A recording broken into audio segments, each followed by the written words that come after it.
Who in their right mind would go through all of this just to have a certain physique? I was on the verge of capping out, but I mean, I would have looked sick in my casket.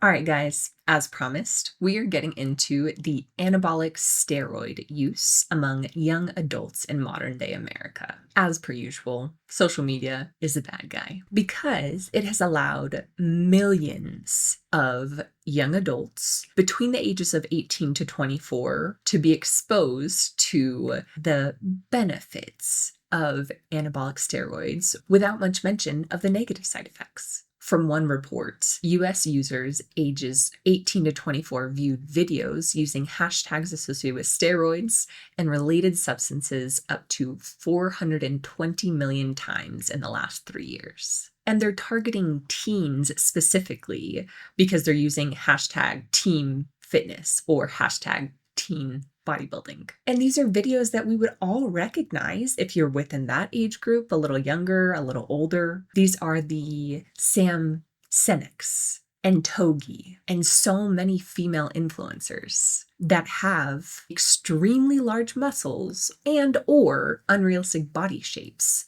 for the normal average person. These influencers are promoting the use of these substances, indicating if you take this, you can look like me and live like me, while significantly downplaying the potential health risks and side effects, which are numerous. And obviously, this all stems from the bodybuilding sport, which has had a significant evolution since steroids were introduced.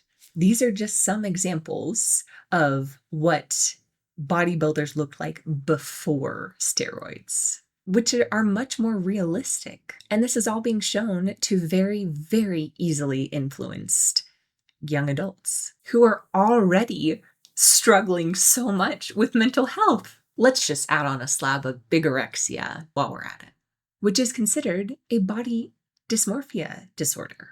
And it's characterized by an individual's desire to have less fat mass and obsession with increasing muscle mass. And a lot of bodybuilders and just general gym influencers suffer from it. No matter how big they get, they're not happy. If they miss a day in the gym, they feel bad about themselves. In my opinion, we need to focus more on health, overall health, instead of physique beyond what is natural. I don't know about you, but I don't want any of these potential side effects. Shrinking of testicles, excessive hair growth in women, deepening of a woman's voice, growth of breast tissue in men, fertility issues, which are already rampant, heart problems, elevated blood pressure, rapid mood swings. Have you guys heard of roid rage? And these are just to name a few. This is a more complete list of the potential side effects. Why would anyone in their right mind inject something into their body knowing that it could potentially cause any of the things on this list? I know I wouldn't, but it's because influencers are misleading young adults. They put on these TikToks and they put these videos out where they're pushing their program, or they just want to be popular for their physique. So they're willing to go to extremes, which are not possible for the average person, whether it be due to finances, due to living situation, due to, again, general health. You cannot even possibly achieve some of these physiques. Even Arnold himself, the person I at least think of when I think of bodybuilding, asked if we could go back to emphasizing classic physique over the other categories because it significantly reduces the health issues that come along with bodybuilding. But when you have guys come out one after the next, they just go, they barely can get their breath together. And then they hit the shot. And then the stomach hangs out. And the neck is 23 inches. And the calves are 18. The proportion is gone. Our bodies are very, very capable of a lot of things. However, it is not natural to look like this or this. And anyone who tells you it is completely lying to you. No matter how much effort I, as a woman, put in, I would never be able to have this physique. Nor would I want it personally. There is nothing wrong with building muscle, with wanting to be as strong as you are physically possible of being. But there are no shortcuts, and our genes determine what our bodies are physically capable of looking like. And I'm sorry to break it to you, but it will never be this.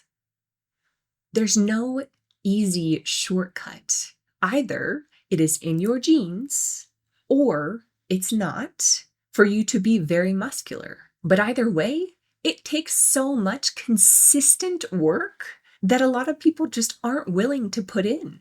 They're willing to sacrifice certain parts of their health just to look good.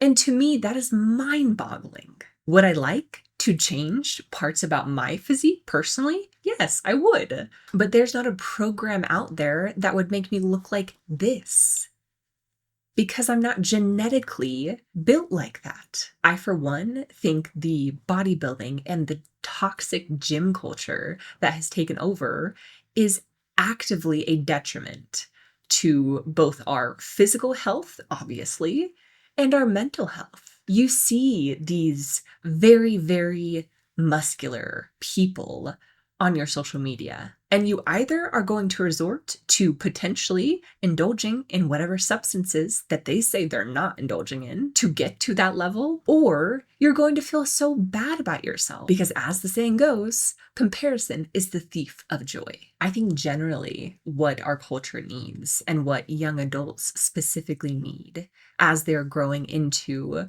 our future generation, are positive influencers who set realistic expectations. Yes, I have this physique, but this is what I do to maintain it, and these are the side effects. You can do whatever you want with your own body. We're all adults, hopefully. But at the same time, we should really be considering if that lifestyle is even feasible for us, or if, like Russell Crowe from the movie 300 stated, it took him 6 hours a day to achieve this physique, which is not realistic for the average person. Everything we do in our lives affects our health, whether it's mental or physical. And I don't think people put enough weight on it, especially young adults who have been nothing but influenced by social media and are continuing to be and will continue to be. Obviously, there are very toxic influencers out there who are just, like Togi stated in this TikTok, going after the fame and fortune of it all. Everyone knows who Toji is, obviously. And he was like, why the f would you wait 3 years to get a body you could get in 6 months? I interviewed a bunch of teenagers and asked them what influencers are talking about steroids or potentially promoting steroids, and the conversations have led me to you. I'm not surprised. A big reason I took steroids is because I wanted to be famous. And it sounds like an ad when I say it, because obviously it worked out. Pursuit of big muscles was 60% of the journey, and then wanting to be famous was the other 40% of it. Now I have my dream physique. I am famous. Like, I got what I needed out of it, and I also have like the negative side effects, but that's all right. That's how it goes. Like, I don't think anybody actually takes steroids with the hope of not having negative side effects. And not taking into consideration at all how he has influenced others. We're all works in progress. And every single day, we choose things that will either improve our health or not. But it is what we do consistently that will pay off in the end. We will never be able to look like these people because it's not physically possible without the use of anabolic steroids. But it is possible to have these physiques or something like them because they are actually achievable and authentic. They're not the extremes that are going viral, but it is possible through consistent effort to look whatever your best is, depending on what your goal is. So just to finish this episode off, please don't be deceived by the fitness influencers out there who are just lying to get you to buy their program or their supplement. Do your research. Develop a fitness plan for yourself so that you can be the best possible you there is. Stop comparing yourself to others. It's not good for your mind, and most likely not achievable with your body, which is okay because we are all unique and one of a kind. I'll see you next week.